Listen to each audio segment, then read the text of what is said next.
Look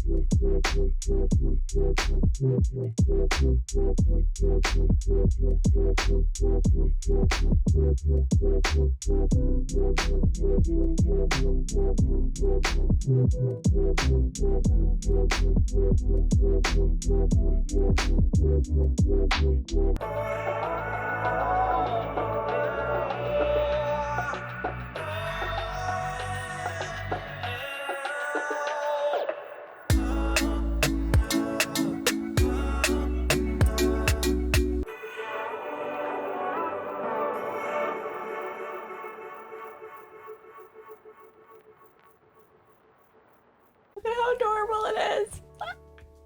Okay.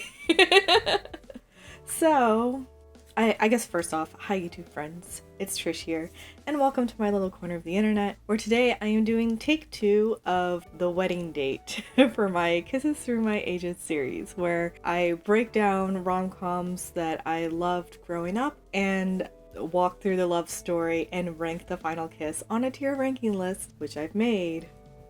So, I said take 2 because it's gonna be kind of slightly embarrassing to admit, but also it's fine.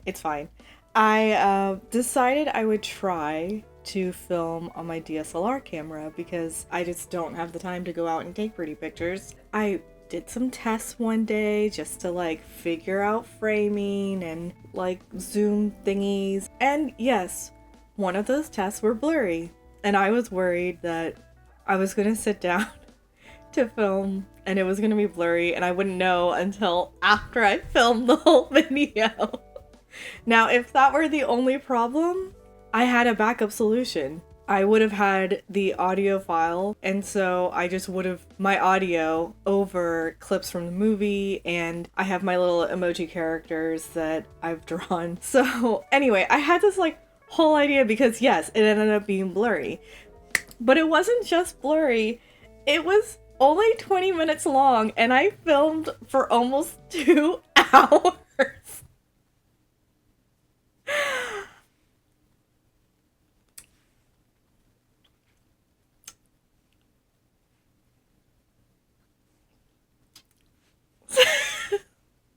I have no words. I'm just like so frustrated. But anyway, clearly, like, it would have been fine. Still, my audio file, when I would bring it into Premiere Rush, would not have any sound. None of the little sound waves.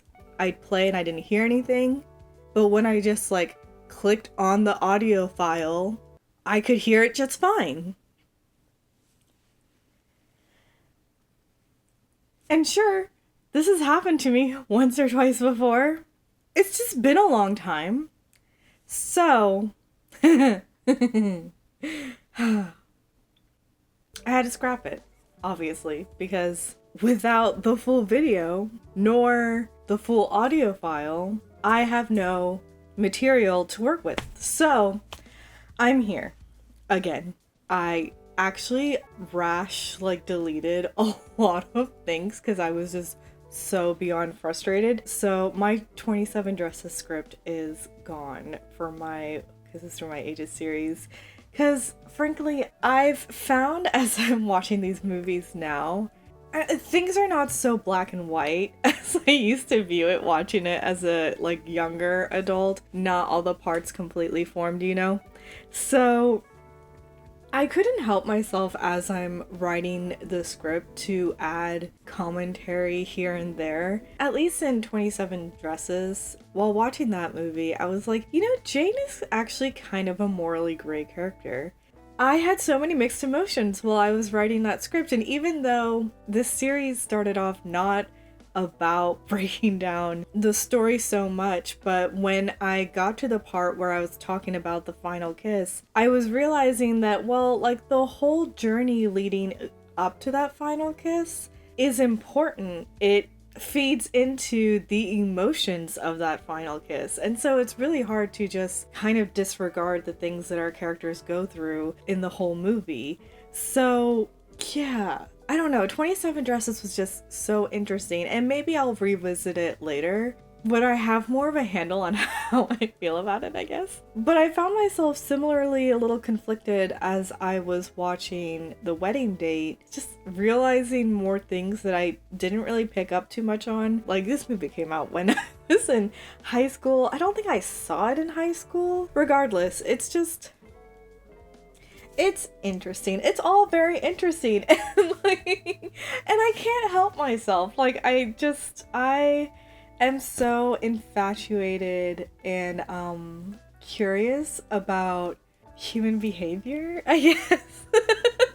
And like what sorts of things push us to certain actions. I think it's so easy sometimes when we're sitting on the outside to, I don't know, to be like, this is right and this is wrong, and see everything a little bit more objectively as opposed to subjectively. I'm not sure. I'm not smart enough to like do these sorts of commentary things, but that doesn't take away from the fact that there's still things of interest to me. So, you know, just watch me bumble through all of this. At this point, I think that's what this series has morphed into.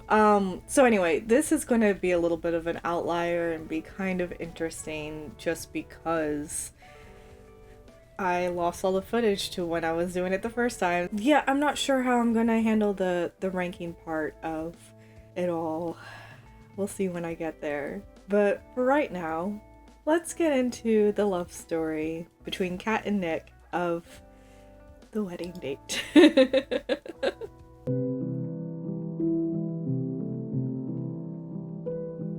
The Wedding Day is a rom-com. It's about this woman, Kat. She's going to her younger sister, Amy's wedding. Amy is getting married to Edward. Edward's best man is Jeff, and Jeff is Kat's ex-fiance. Kat and Jeff were together for 7 years until he abruptly dumped her as they're planning for their wedding, and he gave her no explanation. And that happened 2 years ago. So she's feeling some sort of way about having to go to this wedding. So Kat decides to hire an escort to be her date because she would like to torture Jeff a little bit. Her words, not mine. So she hires Nick. She hires Nick. Now, Amy and Kat are half-sisters. They share the same mother. Kat's mother remarried when Kat was young. And Kat is actually very close to her stepdad. They have a very sweet and special relationship. I think those are our main characters. Oh, Cousin TJ. Everyone's favorite cousin. Those are our main characters. Right, so let's go ahead and get into the breakdown of the movie.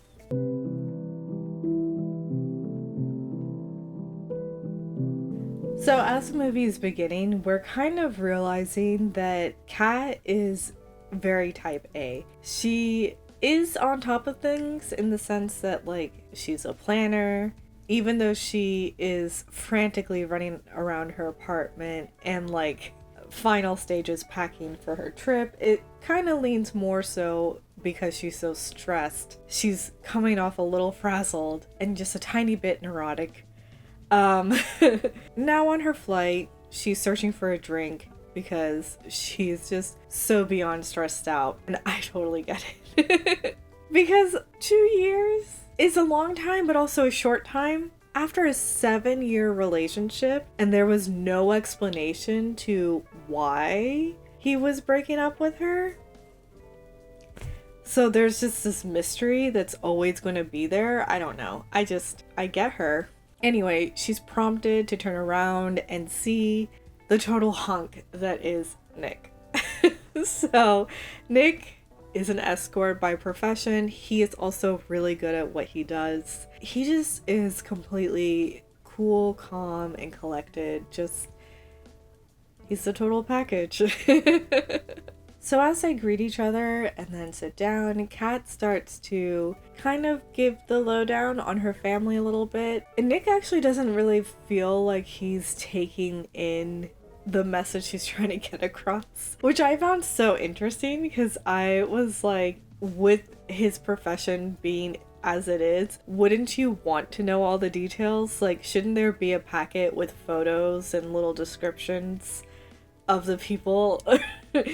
Or maybe that's my type A showing, but it's just, I guess I just feel like it's not like she's any guest at the wedding. She is the sister to the bride. So he's about to spend a weekend with her, pretending to be her boyfriend amongst her family, extended family, friends, like. So I feel like there should have been a little bit more of a conversation about what he's about to step into, but he's just sort of like, chill, it's gonna be fine. And it's just like, how is it gonna be fine? Anyway, so they arrive in London and she comes out of the airport and sees that his tie is matching to the dress that she's wearing, and she's like, oh no, like, this will not do. We can't appear to be matchy. That just feels like too on top of it, and no one would believe that we're together. Along the way, they stop at this pub and she starts changing into like all the dresses that she brought, apparently. So as she's changing, he makes some sort of comment. She kind of stops him short and is like, don't get attached. And it felt kind of blunt and out of the blue. Remember, you're a beautiful woman and you've got everything in the world going for you. Don't patronize me. I feel like crap, and if I'm gonna feel like crap, I want to look hot doing it. Mission accomplished. Really? Don't get too attached. So they arrive at the cocktail event and immediately run into an aunt. She's like, oh, what do you do? They have complete blank faces because they don't have a backstory, you know, something that would have maybe been included in a packet. Like, I am just so surprised that with this being what he does for work, I don't understand why this kind of stuff wasn't already talked about ahead of time to coming to the wedding. But anyway, it's for the hijinks, I guess. It just doesn't make sense. But anyway, they run into the coat closet and she immediately tells him that he is a therapist. He's infatuated with her, and they've only been dating for a short time. I guess we're just gonna run with that. She hands him an envelope, a thick envelope full of cash. And so he begins like tucking it away, but she insists that he needs to count the money right now. He's like, it's okay, I trust you. And she's like, no, count it. So he stands there and starts counting the money, which would have made me feel really awkward. So as he's counting it, he's telling her that, okay, this fee covers the like basic service of what I'm here to do, but if you want to do any intimate acts, we need to talk money beforehand. She immediately says that, oh, no worry over there because I find trading money for sex morally repugnant. Which I thought was a choice because you did just hire this man to pretend to be your boyfriend for an entire weekend. Like, I realize that those are two different things, but I do feel like it's kind of a slippery slope once you start trekking that.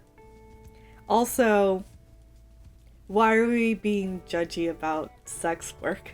Like, it's a service, and as long as it's two consensual adults, then, like, what's there to be judgy about? I don't know. So, anyway, he kind of gives her this look because why would you say that?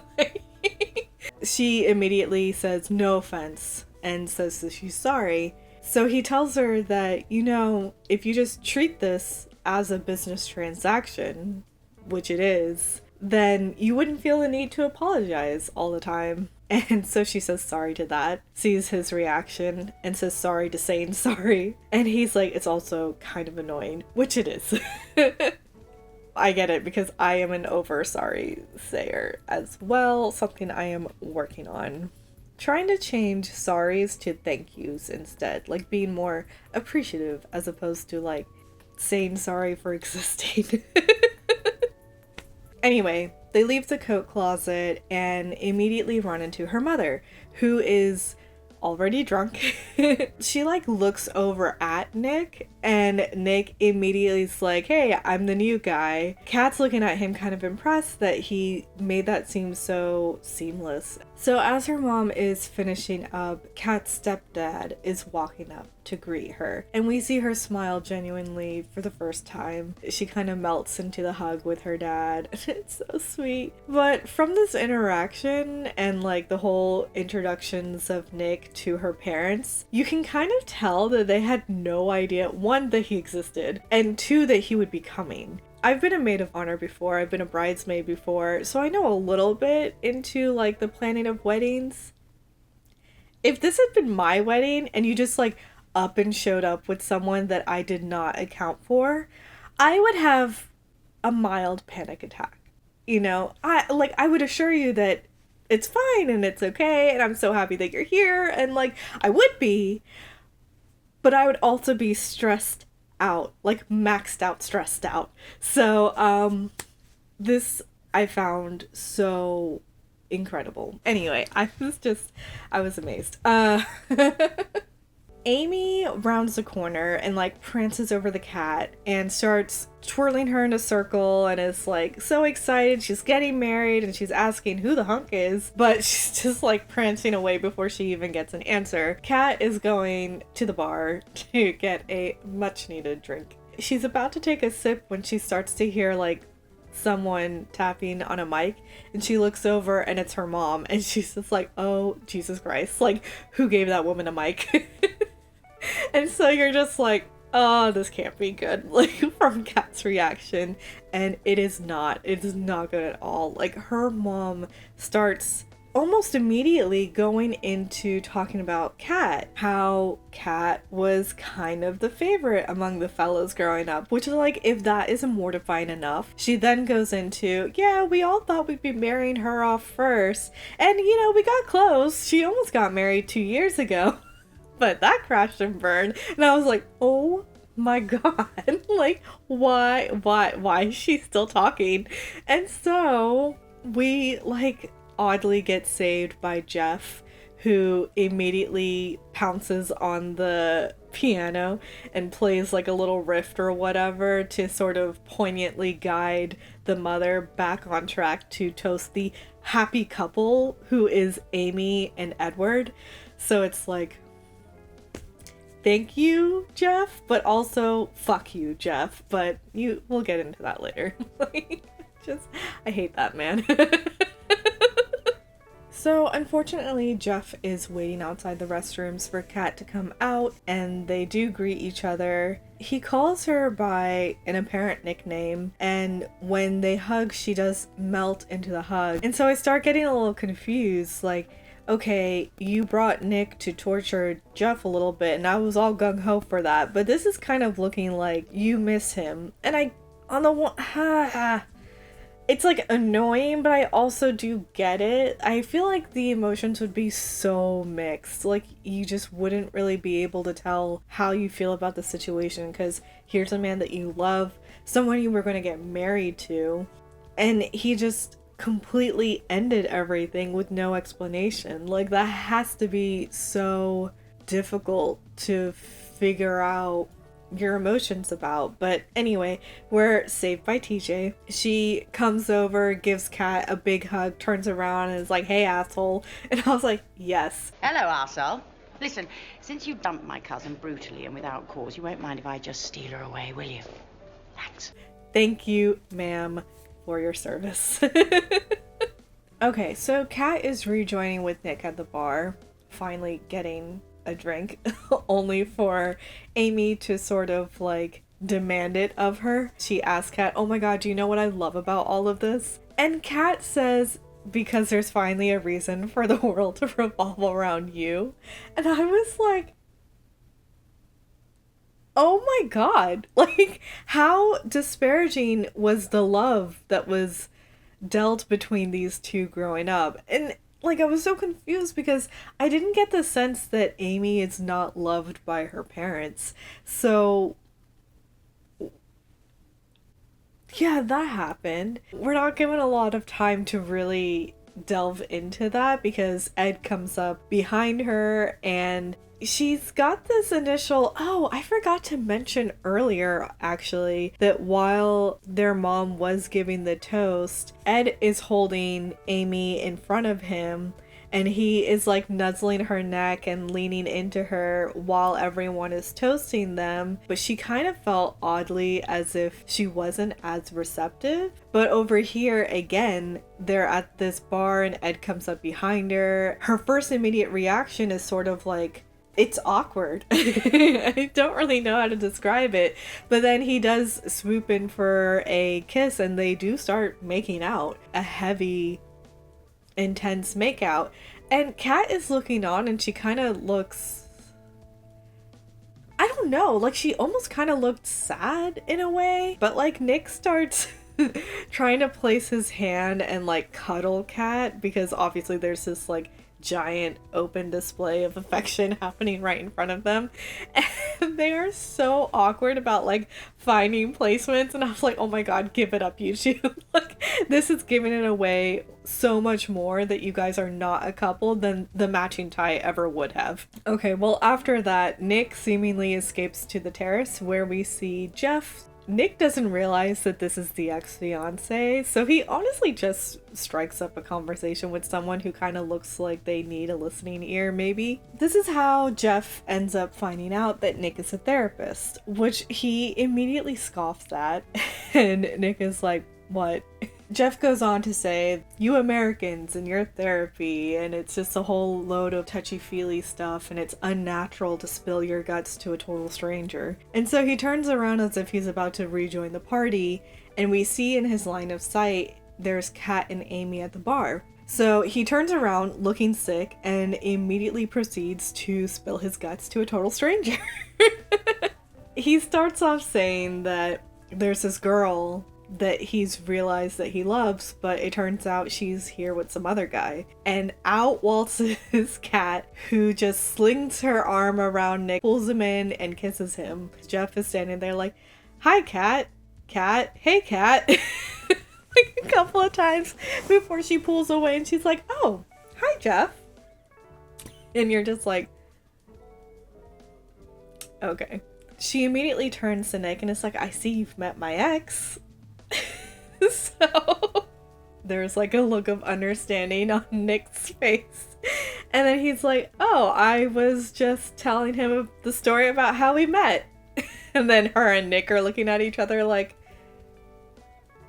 and he quickly throws out at the Knicks game. Jeff says Kat hates sports, and Kat's like, I hate cricket. And she just says it so, like, it was a quick response and straight to his face. And then she turns back to Nick, and Jeff takes that as his cue to leave. She's watching Jeff walk away, and she's like, so what were you guys really talking about? Nick is like, well, if I'd have to take a guess, I think he's still crazy about you. And she turns back to him and is like, so shocked by that. And now is wondering, you don't think he wants me back, do you? And I don't know, the way she said this, it was kind of like shock and worry, but also like that can't be, right? I don't know. Kat and Nick are sharing her childhood room. Over here, we see like a couple of cute moments of Nick kind of seeing aspects of younger Kat. I'm a little surprised that here is not where she said that line earlier when they were in the pub and she was like, don't get attached, because like he's noticing this band's poster in her closet as he's hanging his clothes up, and she like quickly rips it down and says that an exchange student had used her room, but you hear her mumbling as she's throwing away the poster in the bathroom, everyone knows their greatest hits. And it's just like, so then why are you hiding the fact that you like this band? I guess because it doesn't fit her like perfect image that she has right now. Huh.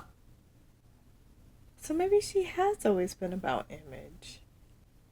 Okay, I'm having a little bit of a revelation. We'll get to that.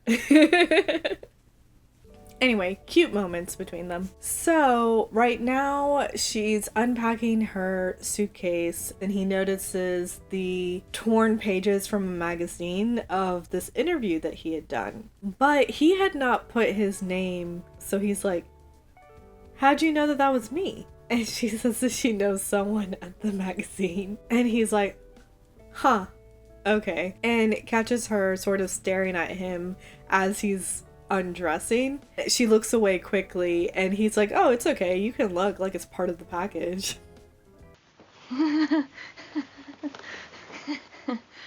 I'm sorry, I'm a little nervous. I never thought anything like this could happen to me.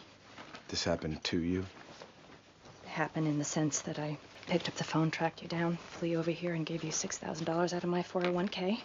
So he goes on into the shower and she decides to start asking him more about himself. And he kind of teases her over here by giving some like silly story about what his childhood was like. And when she catches on that he's joking, she like throws a towel at him or something like that. So they definitely have a sort of, it's not really bickering and it's not really banter, but it's sort of like this jokey, retaliatory esque connection beginning, I suppose. Anyway, she pushes on because he had stated in his interview that every woman has the exact love life that she wants.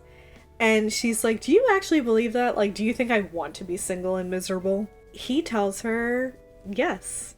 Do you think that I want to be hung up on some guy who led me on for years and out of the blue just shattered my heart?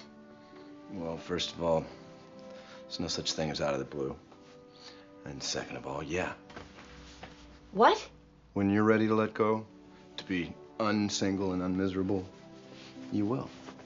Till then.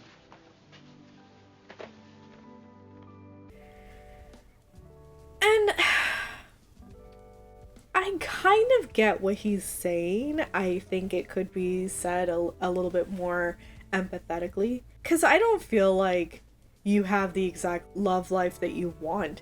I think it's you have the love life that you feel that you deserve, maybe, through healing and really exploring and getting to know yourself, coming to terms with who you are as an individual, what you have to offer, and finding out what you kind of need in return. Then you can actually open yourself to receiving the love that you are deserving of. Like, everyone deserves a good, loving partner.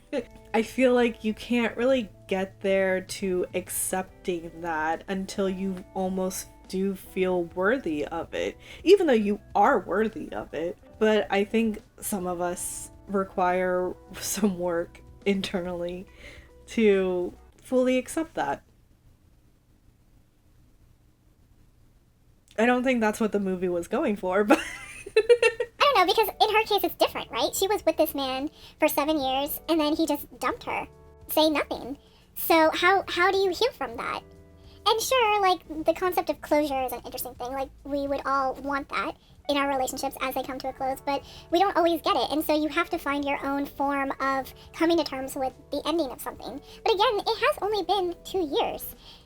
Yeah, sure, when you're an adult and you have, like, all these other responsibilities and your life is going on, 2 years is kind of a long time to still be thinking on something, but they were together for 7 years. Like, I don't know how old she is in the movie, but I would assume that that means that either they had, like, dated through college or in, like, those years right after college. Whatever it is, it's a large chunk of your early life, which is where you are evolving, I feel, the most in coming into your self. Like, I feel like a lot of people say, especially for women, like, your 30s are the best time. It's where you're really thriving because you're kind of solidifying who you are, and it's an empowering feeling. But if she had, like, this relationship all through her 20s and then it just, like, one day, like, fell apart, I don't know.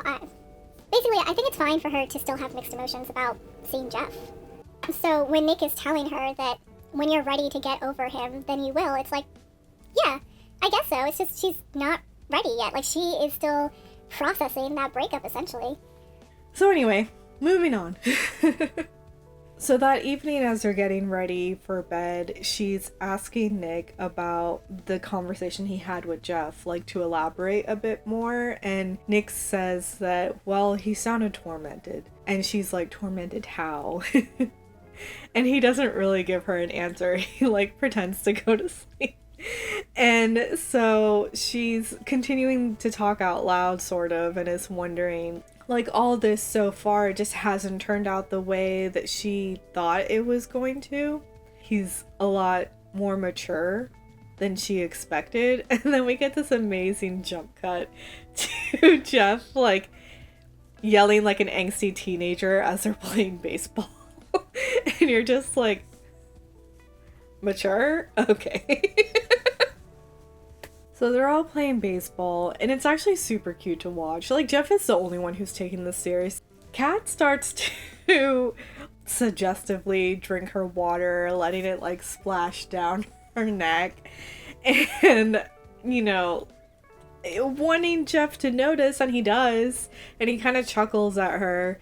And, like, Nick tries to get her attention because it's her turn up to bat. And then she goes over and, like, kind of takes a pose as she's gearing up to swing. And I was just, like, starting to get secondhand embarrassment. And it's feeling confusing, especially after listening to her talk last night. Because now I'm like, are we still over here trying to torment Jeff? Or are you trying to actually, like, win him back? Because I'm kind of not understanding at this point. Like, it's all up in the air. It could go either way. It's Nick's turn up to bat, and she goes over and, like, brushes his hair as she's telling him to lose the game. And he doesn't. He, like, knocks it out of the park, comes back and pulls her into a hug, and she's like, you're supposed to be helping. And he tells her he is. And she looks over his shoulder and sees that Jeff is, like, frustrated and angry and, like, kicking the ground and, like, watching them as well. And so she really enthusiastically, like, hugs Nick and jumps up and wraps her legs around him. All the while, like, she is nuzzling Nick, but she's looking at Jeff. And so I'm just like, girl, stop. Like, it's just things that I don't see myself ever doing. So I'm just like, why are you doing this? Okay, so now they're getting ready for the bachelorette and bachelor parties. As she's getting ready, Nick is like laying in bed. He's already ready. He's reading something, and she's putting on her makeup, but she keeps looking over at him. And because he's just reading whatever he's reading, she starts to like pop her lips, still looking at him, trying to get his attention, I suppose. And like he does look up, not at her. He just sort of looks up as if like what's going on? I think she likes to get a rise out of him. I think they like to get a rise out of each other, I guess. So as they're heading out the front door, she's asking him, have you ever done a wedding before? And he says, no, but I've done a couple of funerals. She immediately is just like, oh my god, like, someone has died. Like, you can tell that she's thinking in terms of sexually, like, how can you physically be with a stranger when a loved one has just died? But he immediately is like, yeah, imagine facing that alone. And so it's like, I'm really amazed that he is able to sort of keep his cool as she's saying like super judgy things all the time. It's not just that she has the wrong impression of how he goes about his work, it's also just the complete judgment you hear in the tone and how she's saying these things, that I'm just like, I don't know how he even developed feelings for her. But anyway, I don't know. I just like, Kat kind of annoyed me through the movie, I'm not gonna lie. So actually, her dad like pops up because he was cleaning the boat. And so you're just like, oh,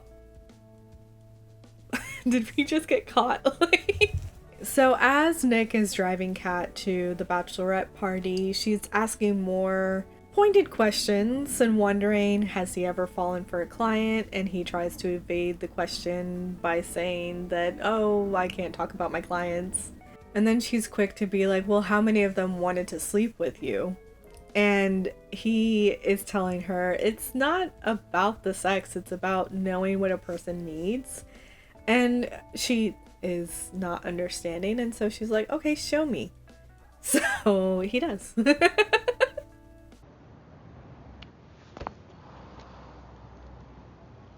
Close your eyes. Close your eyes. You're safe. You can relax.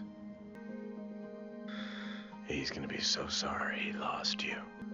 So, stop worrying. Forget the past. Forget the pain. And remember what an incredible woman you are.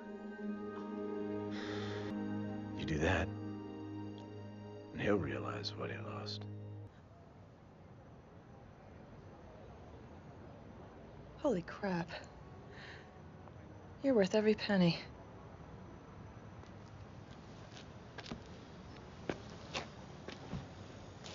You should get going.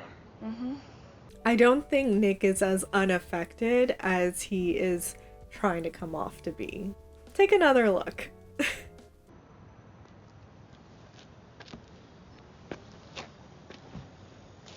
You should get going. Yeah, just saying. Okay, so Kat stumbles into the party and Nick does crash for a quick minute because she's left her purse behind. There's another small moment over here where as he was leaving, he gets surrounded by all the girls. They're like, no, stay, like it'll be fine. And so she does walk up to him and whispers in his ear, it must be really great to like be paid to be yourself. He quickly is like, who said this is me? And you see another moment of like shock, I guess, register on her face. It's always like quiet, it's never rude, but he always does sort of explain in so few words that she's wrong. Maybe shocked isn't the right word. I think Kat is always surprised by Nick because she's painted this picture of who he is because of the profession that he does, rather than getting to know the person who is standing in front of her. And granted, she is getting to know him through these interactions, but it is always her just like making some sort of judgment call and him being like, no. Oh my goodness. Anyway, as she's walking him out, she does give him a little kiss, and then all the ladies are like, ooh, so she goes in and gives him more of a direct kiss. And yeah, he's affected.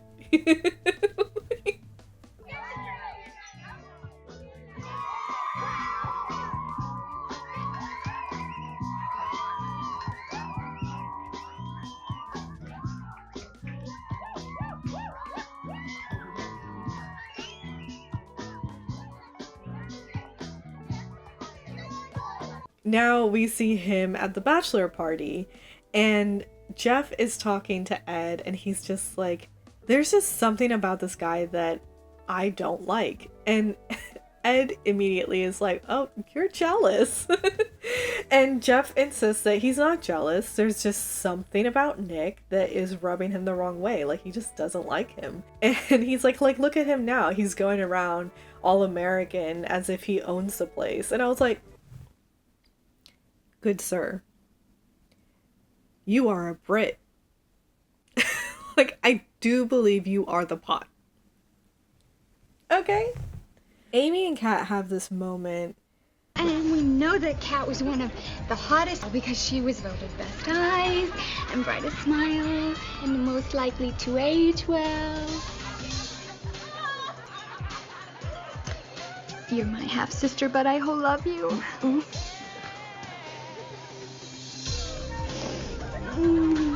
So as she's hugging Kat, there is this look on her face. It is like she's holding onto Kat and she looks so like sad and scared at the same time. And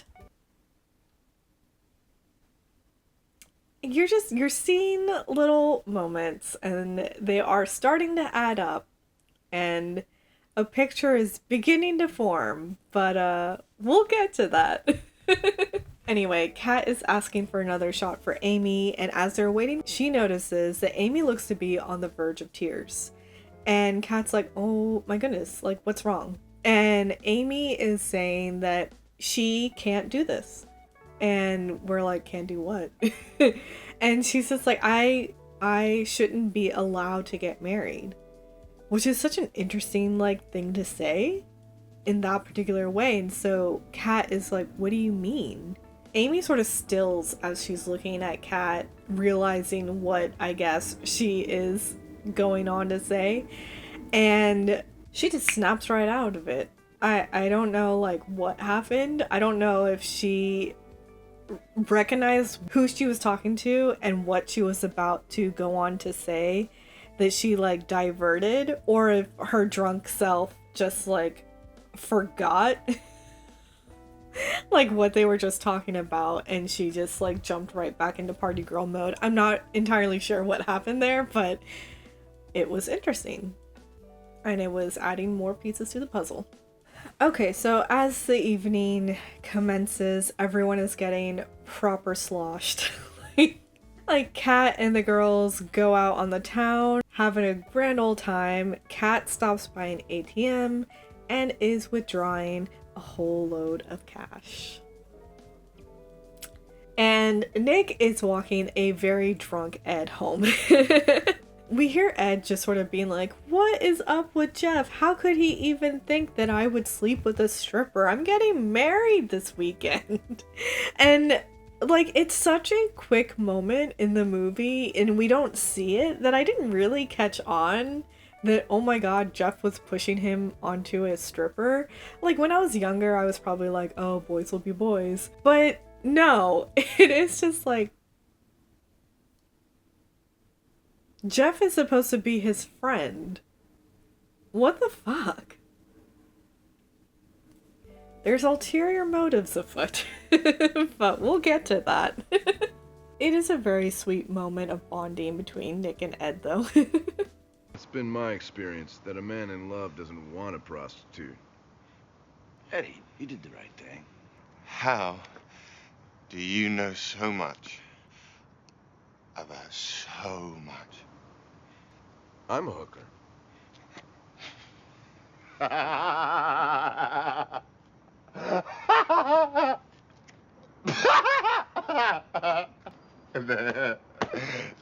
like that. Yeah. Kat comes home, Maroon 5's Secret starts playing, and I'm just like, ooh, yes. She walks over to Nick and wakes him up, and he's so sweet. He's asking her if she's okay, and she's just like zeroed in gazing at him as she grabs his hand and starts leading him out, and he's just completely hooked. Like, he's just following her out of the house. And so she goes to the boat, and she sits on it all like sexy and trying to like pull him in, but then she loses her balance and falls back into the boat with like a loud bang. And she just starts laughing out loud, but she pulls herself back together, gets back into the like zone, pulls him into like the area where there's the bed, and gently pushes him back onto it. And it's actually like, it's really hot. Like, there's something really sexy about a woman feeling very like confident in herself. He's just like laying back and watching her as she undresses herself, and there is something so hypnotizing about it. There's so many shots in this movie that are so clearly from a woman's perspective that it's just so. They have sex. In the morning, Nick wakes up. He looks down and sees Kat, who is asleep next to him. And at first he's just sort of looking at her, but then a smile like tugs at his mouth, and it's just like, it's so cute. Yeah, so Nick leaves her to go inside, and then Kat wakes up like a Disney princess. She's just stretching, smiling. She gathers her things and starts walking out. By the way, she's like holding her shoes in her underwear, I think. And her dad like raps really hard on the kitchen window and is like, ahoy there!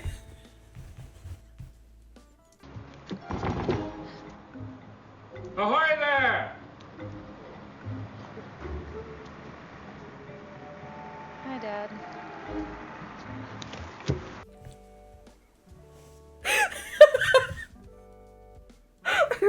I love her dad so much. I truly do. She's just like, hey, Dad. And goes inside. And she goes back up to her room and she sees her purse on the bed and opens it and sees the thick wad of cash that she had taken out from the ATM last night. I don't know if she remembered doing that or not. She hears Nick coming in, and so she quickly stuffs it in the covers and sits on top of it and turns around, and Nick has a breakfast tray and he's just like, I don't know what will help you. So there's like coffee, there's a bloody I think there's like coffee, a Bloody Mary, he made eggs or something, whatever, just stuff to help her get through the hangover she most certainly has. And she's like, oh, how sweet. And it really is. I know the bar is in hell, but it is super sweet. He's leaning in to give her a kiss and she's like, what happened last night? But I need to ask you something. What happened last night?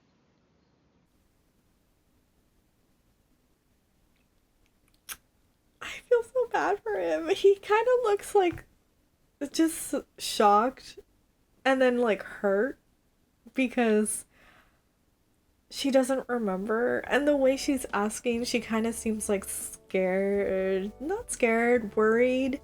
Definitely not like happy, you know? And so he's just like, nothing. And he starts walking backward and she's just looking at him. And he's like, nothing happened last night. And so she slowly starts to smile and she's like, okay. Heads off to take a shower. He had noticed her like weird launch onto the bed. So he goes investigating and finds the cash. And I'm just sort of like, sir, no. I don't care that we just had sex. I don't remember we had sex. And even if I did remember, boundaries. He goes in and like rips the curtain aside. And yeah, again, he had said that it's part of the package. She can look her fill, but that doesn't go two ways. You didn't hire me. So anyway, I was a little upset at because she's like naked in the shower and she's like holding on to herself. And he is upset because obviously he felt that was real and now he finds this wad of cash. And so he's like, I thought it was clear that, you know, if we were going to do sexual acts, we would talk about the money beforehand. So she starts like babbling because she's like, I didn't want you to think that I was expecting anything, but like clearly I was expecting something because I did go get the money. So like what she's saying is obviously not making him feel better, but I also kind of get what she's saying. Like she didn't want him to think that she was just expecting them to have sex and him not be compensated for that. But I guess that is kind of showing that maybe it's not, from his point of view, I guess it's kind of showing that she wasn't actually wanting to have sex with him because she was developing feelings, more so like riding the high of like being out. And yeah, essentially that's kind of what was happening. But I do feel like she is also developing feelings, but is probably thinking it's more one-sided. I don't know. Anyway, poor guy.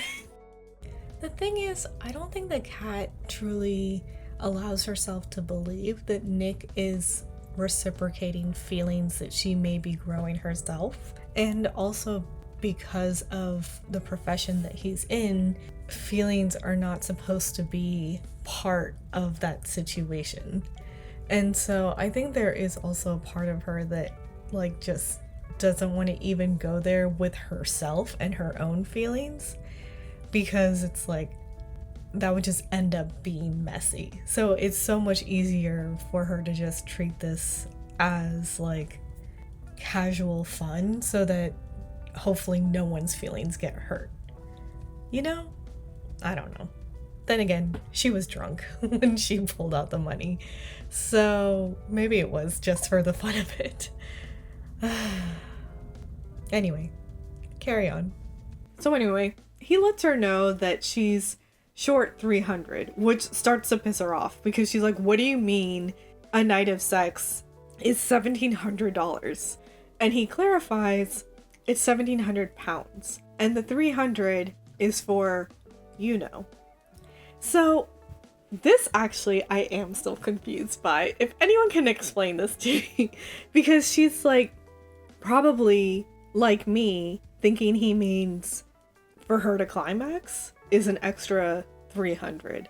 And so he goes downstairs and greets her dad at the kitchen table. And her dad, obviously knowing what they did last night in the boat, is like, are you a boatman, Nick? And Nick is like, I am now. And I can't believe that this is a conversation that he's having with her dad. And her dad's like, that's good. Well, I'm glad someone's making use of her at last. The boat, I mean. The humor in this movie is like so quick sometimes, because it's not even just this conversation, which already is like, oh my god. But Kat comes down, gives her dad a quick kiss, good morning, while Nick is already going to the fridge. And so she goes over and you can hear her dad thinking out loud and wondering, what's the 4-letter word to defile? Like he's doing a crossword puzzle. And it's just like, like a side commentary. Anyway, so Nick and Kat are fighting because she's like, well, what if I didn't want you to do that to me? And then he says, no, the 300 is for you doing it to me. And I'm like, Kat, I'm just like, what? Like, what does that mean? So to have sex is $1,400. 300 extra is for, you know, which again has to be a climax, right? But like, I'm paying you 300 for you to climax? What? I'm just like, I'm so embarrassed that I don't understand, but I don't understand. So if anyone can like explain that down below without like being explicit about it, I'd greatly appreciate it. Okay, yeah, there's no time to continue this fight because it's time for dance lessons. As they begin, they're both sort of like tripping each other, stepping on each other's toes, like just trying to fight for dominance, I guess. But they really start flowing, and it is so beautifully captured. Like, I love this scene. I love to watch them just sort of twirl, and you can see like as they keep spinning, like they're still angry and staring at each other, but then like both kind of start to break. I think she does first, but then like you can't help but just get swept up in all of it, and it's so sweet and it's cute, and they like really find their groove, and they're honestly dancing circles around Amy and Ed. And it's just, they're so in sync, and it's beautiful to see. Swing, smooth, swing now, like a flower bending in the breeze. Bear with me, sway with me. When we did, you have a way with me. So they're sitting on the porch step, I guess waiting for everyone else. Nick is clarifying to her that it's not that he's never been asked to do a wedding, he just never had. And so she wonders, well, then what made you decide to take on my case? He said that it was about something that he heard in her voice. And she's like, what, desperation? And he said, no, I think it was hope. which is like such a sweet thing to say, but then also makes me question what? Like, what was she hoping for then? Because she had claimed that she hired Nick to be her wedding date so that she could torture her ex. And that is straightforward. Like, it kind of makes sense to me. You broke my heart by breaking up with me out of the blue, no explanation, 7 years after we'd been together. So, screw you. I'm gonna mess with your head a little bit. But what would the hope be that Nick is hearing? Is she hoping to get back together with Jeff? Like, this would bother him so much that he would want to win her back? Does she want that to happen? Or is it hope that she is over him and just sort of wants the moral support of a complete stranger, so there's no judgment that she needs to worry about, kind of, because it is someone she's hiring? Which I can somewhat understand. Like, I had a boyfriend all throughout college, and after we broke up, there was still like a year and a half, 2 years, where there was some back and forth. During that drag-on period, we weren't in school anymore. So as the time was passing, I was like fairly sure that I was over him and the relationship and had moved on. Well, a mutual friend of ours was getting married and we were both going to be at the wedding. I remember being really scared. The fear was, oh God, I'm fairly sure I'm over him, but I haven't been in the physical vicinity of him for a few years now. So, like, am I over him? I was over him, and it was a glorious epiphany that I had while over there, and it was, like, really nice. I was hoping that I had moved on from the relationship, and to find that, like, we were sitting on this balcony with our friends and chatting and talking, and I look over and realize, oh my God, there's, like, no romantic feelings at all. Like, it's a different kind of happiness that sort of fills you, where you're like, oh yeah, I am actually over this relationship. And it's kind of freeing, you know? So anyway. I want to hope that that's the hope that Nick was hearing in her voice. So yes, they're at their country home, and Kat and Nick arrive at their room, and she lays down on the bed, and then he lays down next to her. And she's like, you know, I have been spilling my guts this entire weekend, and I feel like I hardly know anything about you. Which I found interesting, because I don't feel like she has been spilling her guts about herself. I do feel like they have been getting to know each other, again, by her making judgy statements and him correcting her. He begins to list a few things about him, like what he's allergic to, what he studied in school, that he hates anchovies, and then he goes on to say that he feels like he would miss her even if he had never met her. And he reaches down to hold her hand, and they do hold hands for a second, and then she gently pulls her away, but then the scene cuts immediately.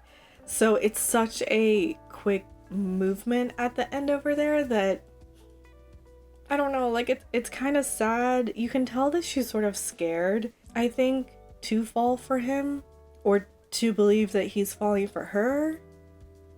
I thought this was a very sweet line, and it took me a while to really grasp on to what he meant by saying that. I remember as a young adult watching this and being like, huh? Like, if you never met her, then why would you miss her? I'm way too literal for my own good sometimes. But now, reading more into it and thinking more poetically, because there's a part of me that understands what he's saying now, even though I'm quite a jaded cynic within. I think it's hard not to be when you try online dating in your 20s and hookup culture. But deep down, I'm a romantic, obviously. I love watching these rom-coms and Disney movies and all that kind of stuff. I love love in all its forms. So yeah, I hope to experience it, you know, one day. And I think the feeling that I sometimes feel now, less so wanting to label it as feeling lonely. I think it's more so where it's like you hope that a deep love like that does exist, and that that person is out there somewhere. And if you're not experiencing that in the present, then it's something that you are missing. And so in him telling Kat this, it really does feel like he is stating that he likes her a lot, like loves her, and feels this connection with her that he would have been missing if they had never met. I don't know. It's really quite beautiful. It's sad, but beautiful, you know? Okay. They're all having a picnic, and Ed is coming over to Kat, who's playing a game of cards with Nick, her dad, and TJ. And he's asking the table, hey, have you guys seen Amy? Because she's gonna kill me if I don't serve her first. And so Kat asks him, have you guys ever had a real fight? And he's like, yeah, we fought. And she's like, no, like a real fight. An actual argument. What does he say? I don't want to. Apparently makeup sex is the best kind. But he leans in all smug and he's like, not that I'm ever gonna find out. And so Kat takes this as a challenge, starts like chasing him around and trying to steal a hot dog from the plate. As that's going on, Dad is looking kind of interesting and he prompts Nick. He's like, hey, you seem good with the ladies. Why don't you go and see if you can like get our bride to join the party? Which like on retrospect I find kind of interesting. Nick does go and he finds Amy and Jeff together. You can hear Amy first before you see them, and Amy's just like, I'm marrying Ed, I love Ed, I don't know what you want me to say.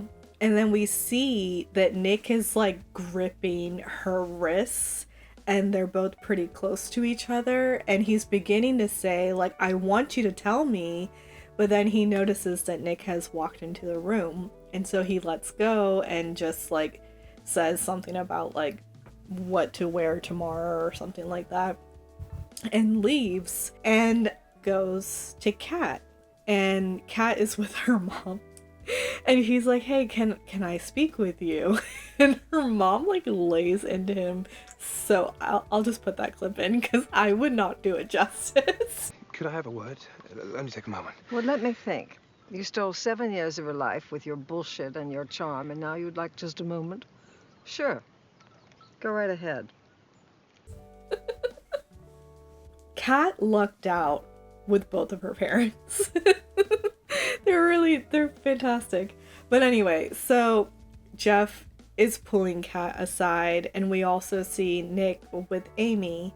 Jeff is sort of fumbling, and you can get the sense that he wants to confess something to Kat, but he is being so convoluted in how he's trying to get this confession out. Essentially, he's kind of saying that he's done something that he's not proud of. And at the same time, we're also cutting to Amy and Nick, and Amy is like, do you think a place holds memories? And goes on to say that they used to come here all the time, the four of them. And then she says, God, I hope it doesn't remember everything. And so like more and more as we get these little scenes, we're kind of seeing a picture form clearer. Yeah, it's just, oh my goodness. Oh my goodness. Oh my goodness. Okay.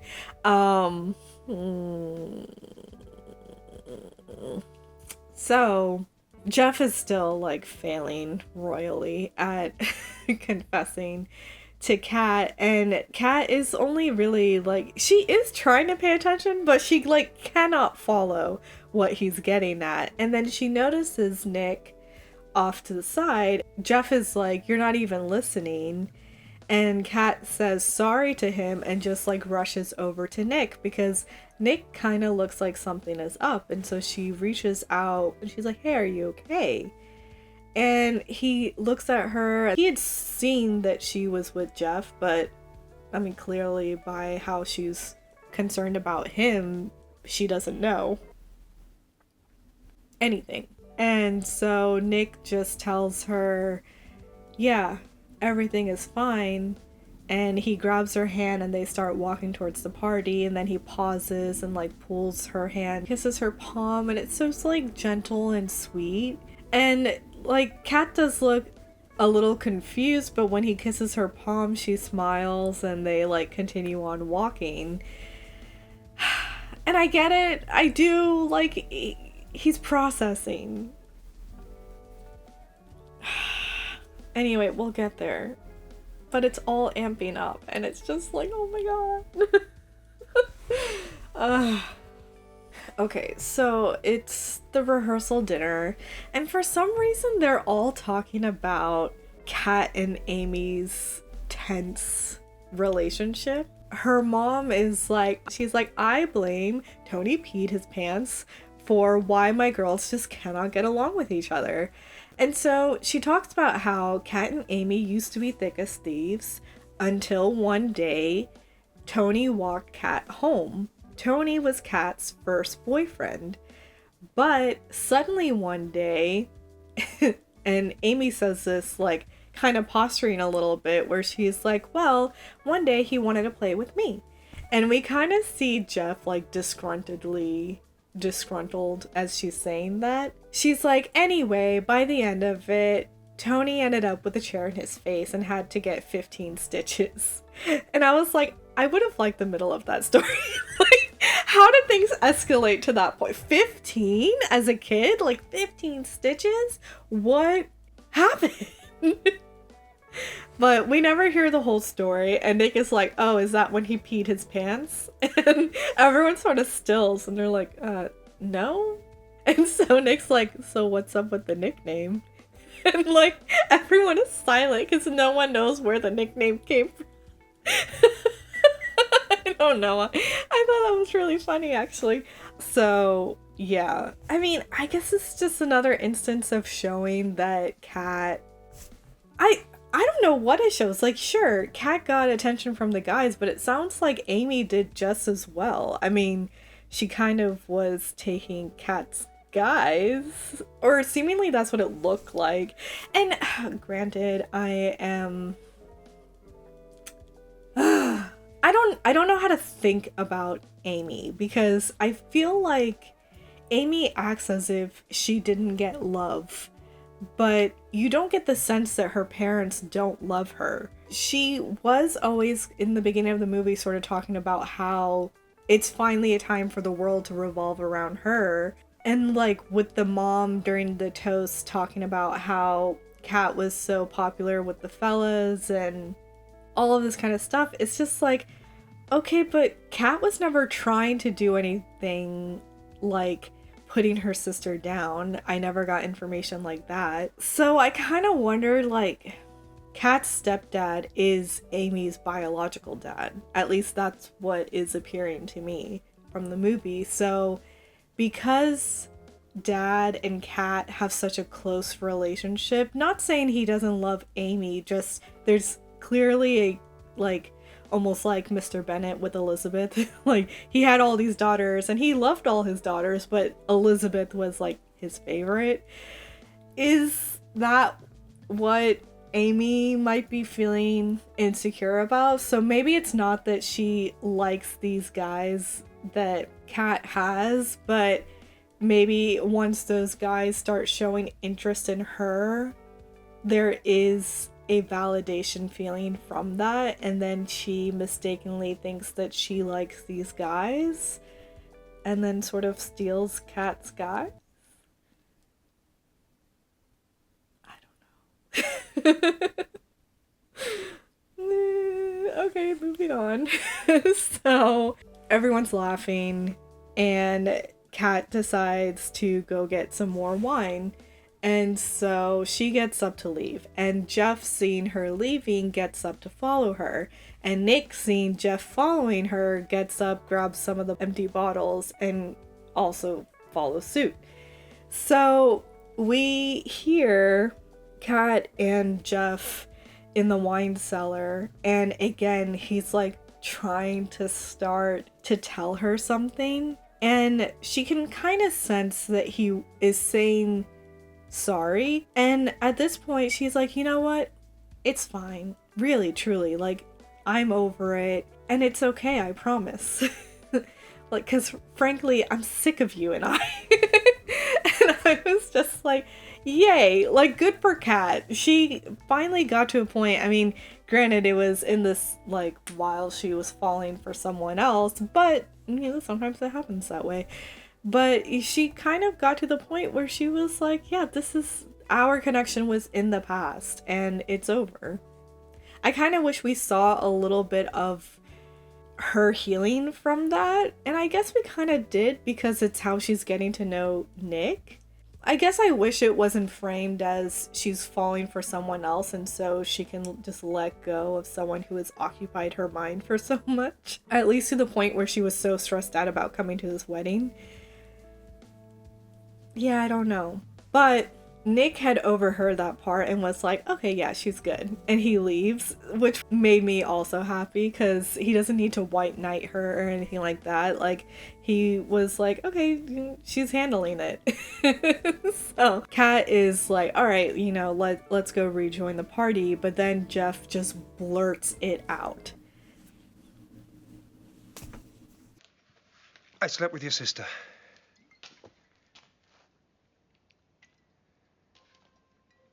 I'm sorry? Well, I shagged Amy 2 years ago. That's why I broke it off with you. And then after you left, sod it, we kept at it like rabbits until we both realized it was absolutely mad and, you know, and obviously morally wrong. And then that was it. The thing is, he doesn't even just blurt it out. He just keeps babbling.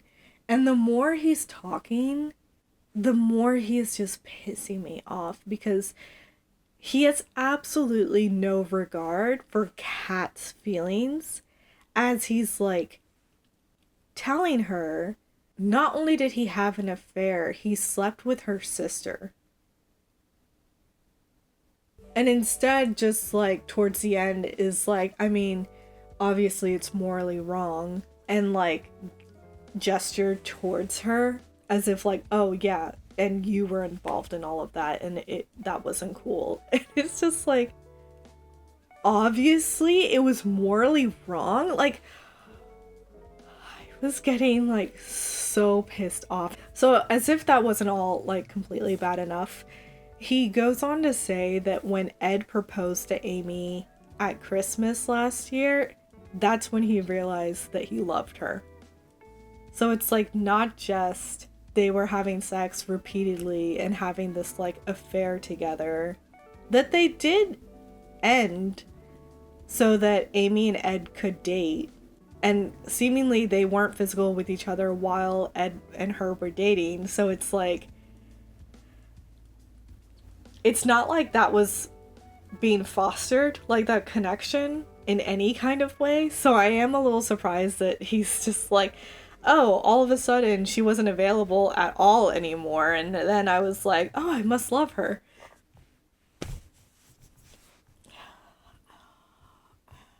He's such a dick. So anyway, it's just sort of like, yeah, technically I can maybe see and understand Amy just a little bit, but her actions are still wrong. Like, feels like she has this insecurity. It's an excuse. No, it's an explanation, but it's not an excuse. There we go. I had a professor from school say that once, and it kind of stuck with me. So yeah, I can maybe understand why she did things that she did, but it doesn't take away from the fact that what she did was wrong. So anyway, Kat, poor Kat, like, she's just struck dumb, and she's walking out of the house towards the party really dazed looking. Like, I don't think she's even processing. It's just like, those are two major bombs that were just dropped in her lap with no care at all towards like her feelings and emotions around that sort of information. So TJ sees her walking out and gets up and approaches her, concerned, and as she does, she sees Jeff walking up behind Kat, and so she turns to Kat and is like, oh my god, he's told you. And so it's like, Kat is realizing that TJ knew and didn't say anything. TJ is not just her cousin. They actually seem like close friends. Regardless of whether TJ knew this from the beginning of it happening or found out along the way or whatever, she still knew. And she didn't tell Kat. And then Amy is looking over, realizes that Kat knows, and Kat starts walking away and she's following.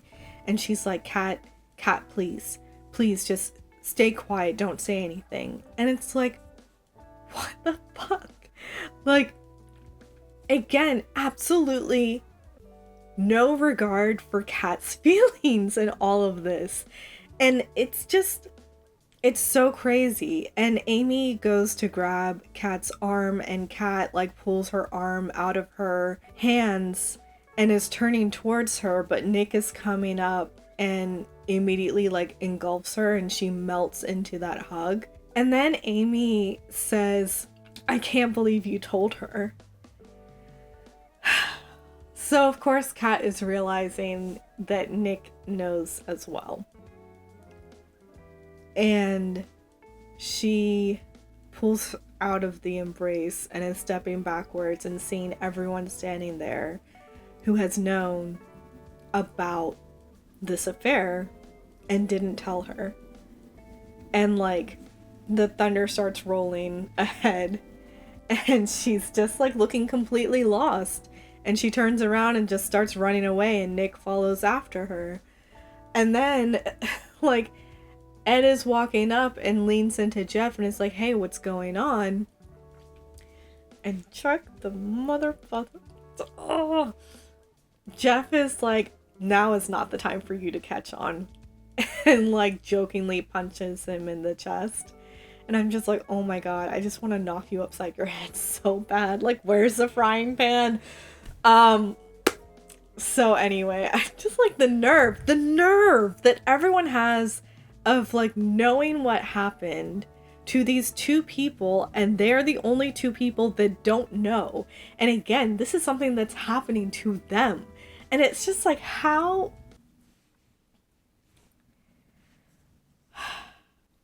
I like want to understand when people say it's not my place to say something. Because on one hand, I get what they mean. Like, this is a conflict of issue between you and your partner, and it's not my place to say something. But I feel like if you are friends with me or even with us, but if you're friends with me, then you care about me, right? So how can you know something this huge that involves me and not say anything? Because then it feels like you're protecting the other person rather than you protecting me. It's almost like you feel like I cannot handle these hurt emotions. And so you're doing this out of some sense to protect me. But like me now finding out, the betrayal that I feel from my friend would hurt so much more than a dick being a dick. So I just like, I still don't have an answer for the whole like, it's not my place to say something. I don't know. I feel like you either have to say something or you need to heavily imply that a conversation needs to be had. Something. You can't just do nothing. Like, if you can't convince the partner to say something, then you have to do something. If you genuinely care about the person who the stuff is being dealt with, right? Like, right?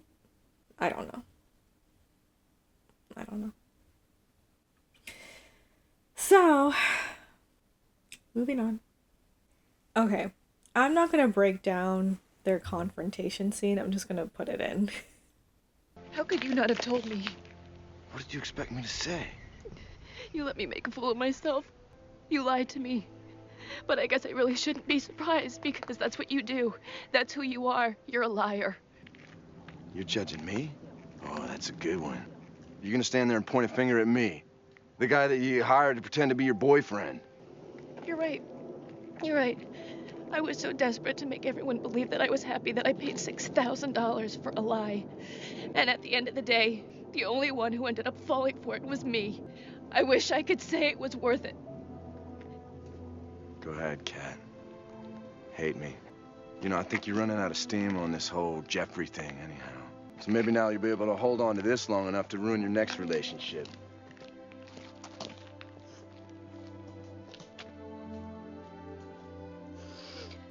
So I didn't really understand why Nick was so angry with Kat.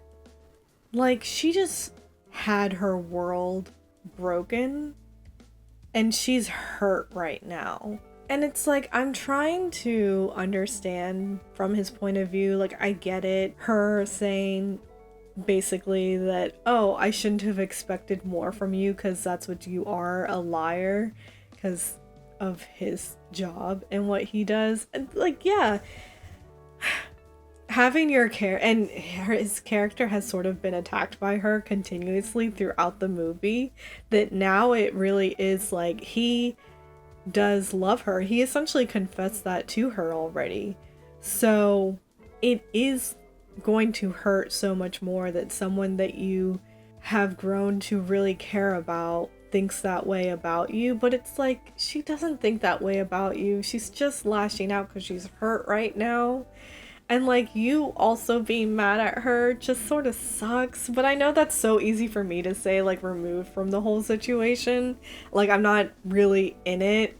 It's just, it's a hard watch. You know, and it especially hurts when after his form of essentially retaliating, granted, like, she is saying hurtful things, and he's like, well, maybe, you know, you were losing steam on the whole, like, holding on to the Jeff stuff, so now you can hold on to this and ruin your next relationship. And it's just like, why are you guys so mean to each other?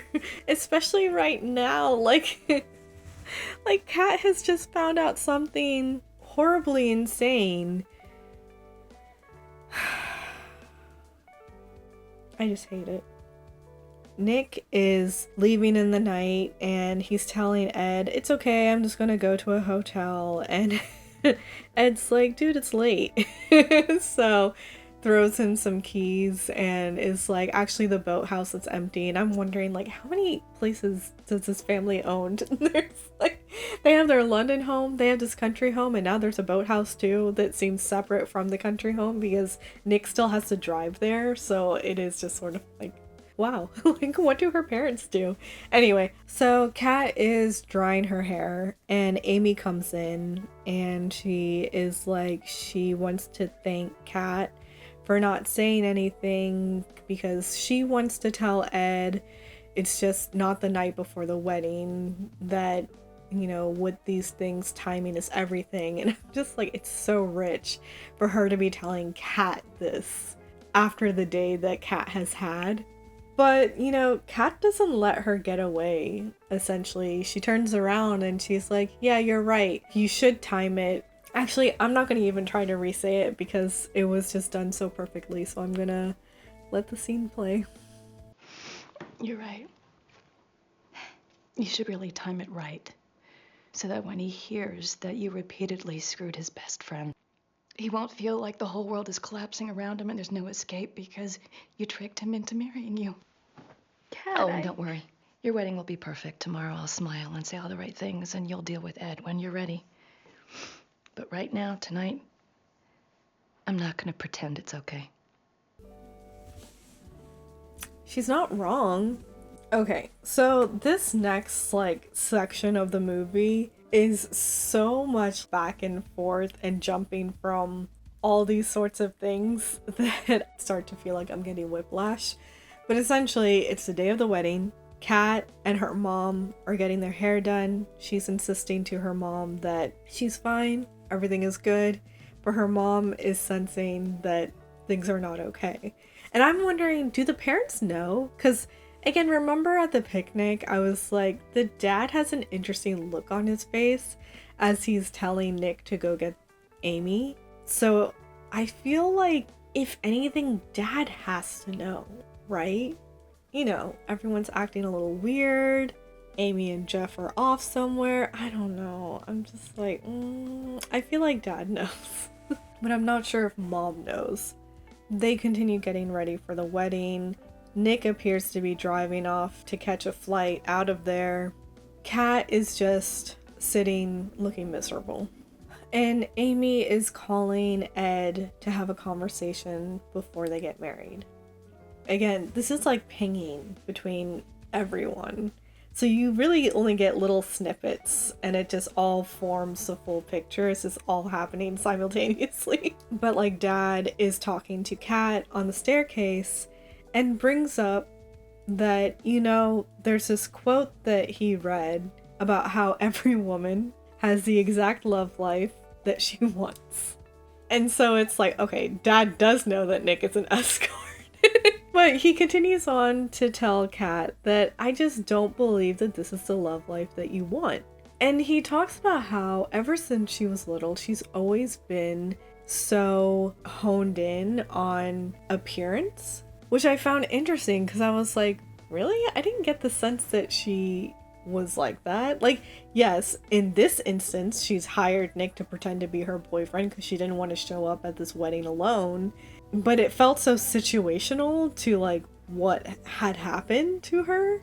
I didn't get the sense overall that she cared about what other people thought about her. But as I mentioned earlier, there was a point when Nick is noticing the band poster that type of music doesn't fit with how she appears now.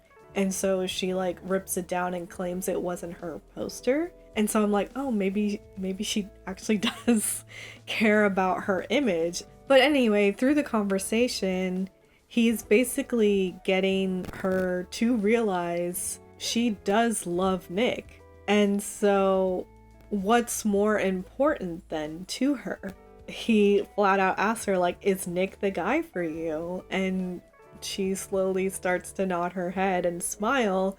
And he's like, so then go get him. And as she's rushing off, we see Amy telling Ed that there's something that he needs to know before they get married. And I was like, you know what, Amy? This is a really hard thing to do. And you guys are both literally dressed to be wed. Like, you're minutes away from exchanging vows. I cannot imagine confessing something like this in this moment. So kudos to her. I mean, wow. And Ed is like a complete sweetheart because the first thing he says is, does Kat know? And it's like, yeah, thank you. Like, this involves other people as well. And the people that it's happening to should know. But anyway, Amy tells him that, yes, Jeff told her last night. He does kind of walk up to her very determinedly, and she looks a little scared at like what he's gonna say, but he just says, excuse me. And anyway, I'll just put it in.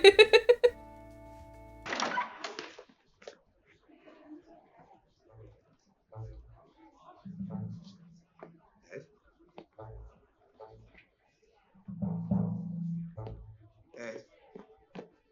Calm down, Ed. Ed! Oh! TJ! So, yeah. That happened. And Kat is coming back all dejected to the wedding because she went to the boathouse to get Nick, but Nick is already gone. So, as Ed is chasing after Jeff, we see Nick like stop his car and decide to turn around. He can't leave Kat because he loves her. As he's on his way back to the church, though, he finds Ed chasing Jeff, and so he turns around and starts driving alongside Ed. And he's just like, Ed, get in the car. Like, that man is halfway to France by now. So he goes and parks and has a very scenic view of the English countryside in front of them to give Ed some time to like process what he's just learned. Kat goes to Amy, and Amy obviously probably lets her know what happened, and she's like, I made a real mess of things, didn't I? And like, obviously Kat doesn't answer because yeah girl, you did. But she does hand her a box of tissues, and Amy apologizes to her, and it does sound genuine, like finally. It's like, yes, you did something to your sister and you needed to apologize to her for that. So I'm glad that that finally happened. Nick and Ed are kind of having a heart-to-heart, and Nick is like giving him some advice and he's talking through it, and I'll just put it in. The hardest thing is loving someone and then having the courage to let them love you back. But if you know her shit and she knows yours, and at the end of the day you still would rather give up than try, nothing's ever gonna be worth it. Maybe think about it this way. You go back, and you get to spend the rest of your life having really great make-up sex.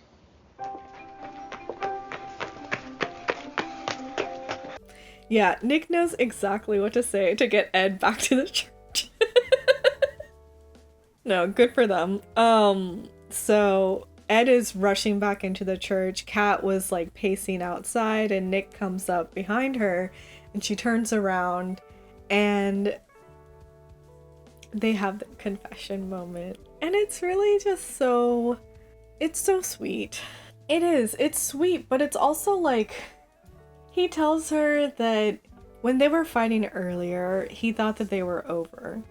But then he realized that he would rather fight with her than make love to anyone else. And I was like, this whole movie, the point that he was trying to get across to Kat is that being an escort is not about sex.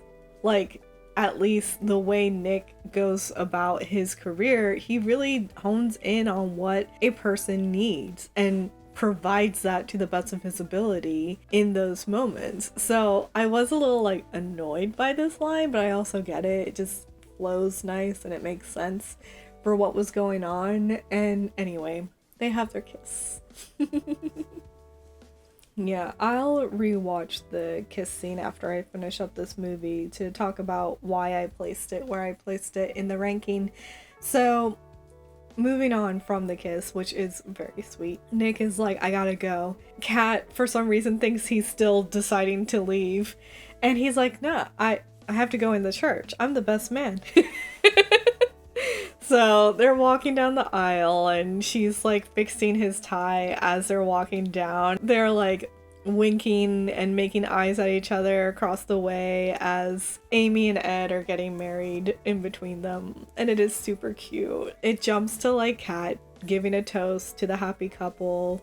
Amy whispers I love you to her after she gives Ed a kiss, and Kat just smiles back to her, and now they're all dancing, and we get like these little captions of sort of like updates to what happened next. It ends with an announcement saying that Nick quit the business and took Kat out on their first date, and that he paid.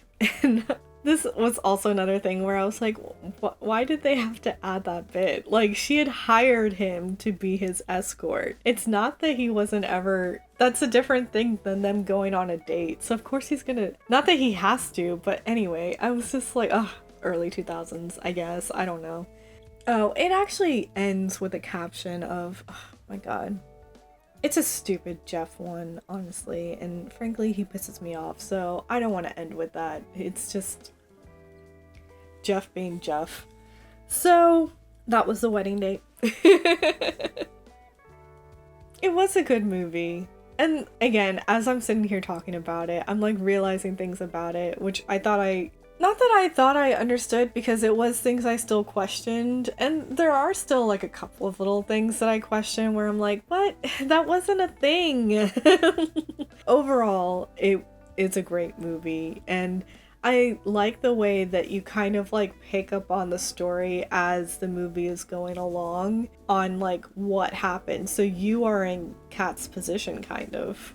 But then you start to surpass Kat and you start becoming in like Nick's position, where you're kind of learning a little bit more, that you're starting to form a picture in your head on, oh no.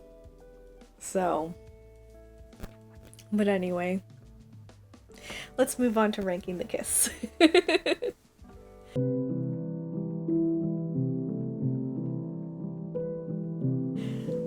Let me just watch that final bit, because this is where it's going to get kind of tricky, because I've already ranked it, but let me just get a refresh on the kiss so I can talk about why I ranked it at such. Yeah, because I was between melt into a puddle and warm fuzzies are growing, and I also wondered, am I ever going to have a movie that goes into zip zilch not a thing? Because I had thought Letters to Juliet was going to go in there, but then when I rewatched the movie and started talking through the rankings, I was starting, and talking about the kiss itself, I was starting to realize that no, actually the sequence of events of the movie has changed how I feel about this final kiss, and I don't think it's zip zilch not a thing. So I was really surprised that that ended up being in That Was Nice. And now I am worried that I might, or not worried, but like I might have to just take out that category, because it's like, I guess the only kiss that would go in there in my thinking process right now would be one where the characters just feel like they had no chemistry, and I feel like that would be rare to find in a rom-com, but not impossible. So I'm gonna still keep it because I have a lot of movies on my list still to go through, so maybe one will end up in there. But anyway, for this kiss, I remember I was between Warm Fuzzies Are Growing and Melt into a Puddle for a little bit. But let's watch the kiss. I'd rather fight with you than make love with anyone else.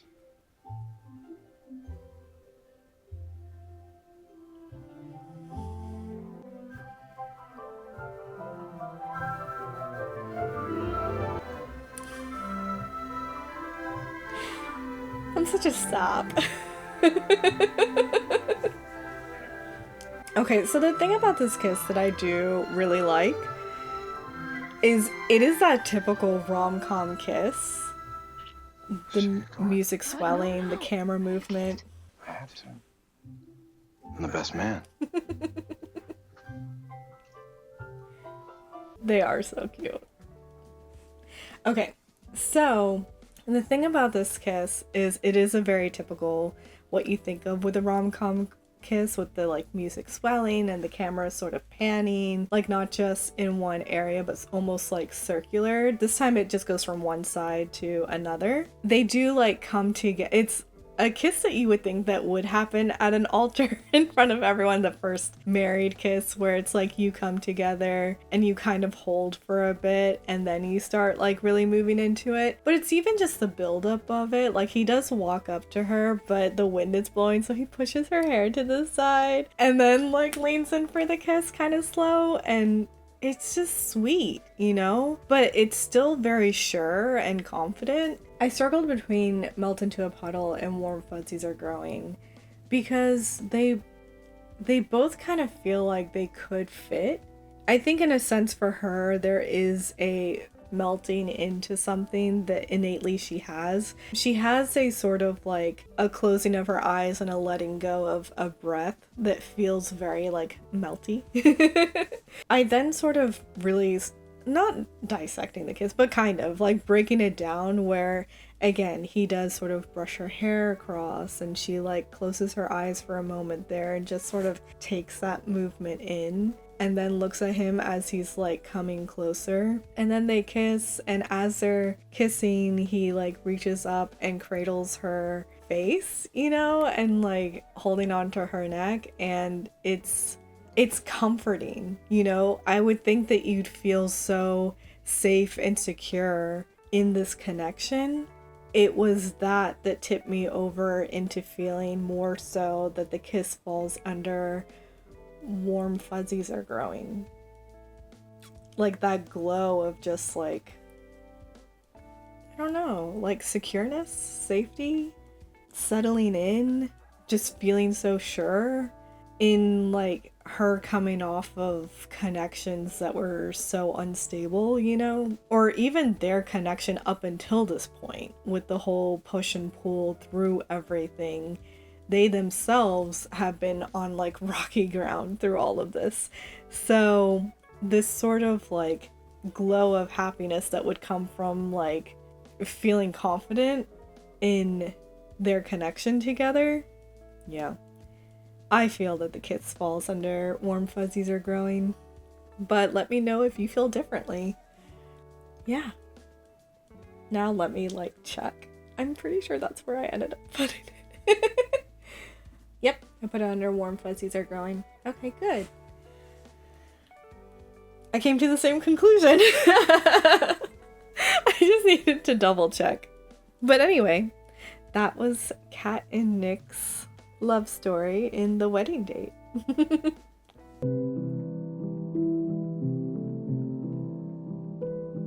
Sorry, this one was a little all over the place. I probably should have regrouped and like re-edited my script and just done it over again, but frankly, with so much time just continuing to pass by because life would kept getting in the way of doing these sorts of things, I didn't want to wait on that. Like, the movie is still fairly fresh in my mind that I wanted to pull from the emotions that I felt while I was watching it.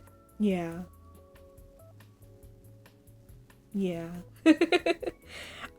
Coming up next, I'm not sure how I'm gonna format these videos, but Enola Holmes 3 is coming out the first week of July, and I really like the Enola Holmes movies. I don't know what kind of take that is. Like, I don't know if there's a big following for those movies at all. I get the sense that maybe no, but then again, it is on his third movie in Netflix, so maybe there is a following. I don't know. But if it interests you, my next video will be on the 2 Enola Holmes movies, sort of leading up to the third. In some way, it might be an unhinged recap, but I feel like it's going to lean more towards like the things that I like about the 2 movies. I just haven't decided yet if I'm going to do it in a reaction style, just put in the clips where I'm like talking about what I like about the film, or if I'm going to sort of structure out a commentary video.